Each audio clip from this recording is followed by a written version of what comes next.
Gym లో start అయ్యి 3 months అవుతుంది, 6 months అవుతుంది, 1 year అవుతుంది, ఆయన ఇంకా బాడీలో ఏ చేంజెస్ రాలేవు అని అనుకునే ప్రతి ఒక్కరి కోసం వేరే వింటర్ ఆర్క్ సిరీస్ లో ఇది Day 9. మచ్చా నేను ఎవరు అని తెలిసిన ప్రతి ఒక్కరికి ఏంటి వీడు ఇంత సడన్ గా చేంజ్ అయ్యాడు అనే ఒక్క థాట్ ఉంటది కానీ దీనికోసం వెనుకున్న కన్సిస్టెన్సీ, హార్డ్ వర్క్ ఎవరికి తెలియవు. మీరు 3 months, 6 months, 1 year అవుతుంది ఇంకా బాడీలో చేంజ్ రావట్లేదని మీరు బాధపడుతున్నారు. లిటరల్లీ నేనైతే 2 years అవుతుంది, 2 years దాటింది ఇంకా నా బాడీలో ఏ చేంజ్ రాలేదు బాధపడిన రోజులు.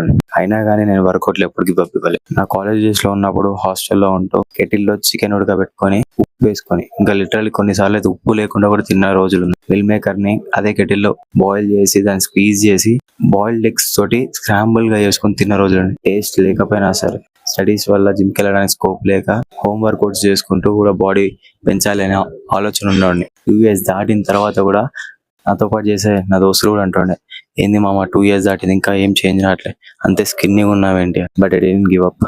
అదే నన్ను ఇప్పుడు 42 kgs నుంచి 72 kgs తీసుకొచ్చింది. అదేంటి అంటే కన్సిస్టెన్సీ. ఇప్పుడు నీకు చెప్పేది కూడా అదే మచ్చా. మనం వర్కౌట్ చేస్తాం, డైట్ మెయింటైన్ చేస్తాం, స్లీప్ అంటాం, అన్ని బాగానే ఉంటాయి. కానీ కొందరు బాడీ టైప్స్ అలా ఉంటాయి, తొందరగా చేంజెస్ రావు. అందులో నాది ఒకటి. నీకు ఒకటి చెప్పనా, ఒక్క సిట్టింగ్ లో 6 షవర్మాలు హ్యాపీగా తినేస్తా. బట్ అయినా లావుగాను. నేను నీకు చెప్పాలనుకున్నది ఒకటే ముచ్చట, కన్సిస్టెన్సీగా గివ్ అప్ ఇవ్వకుండా నీ ప్రాసెస్ ను నమ్ము.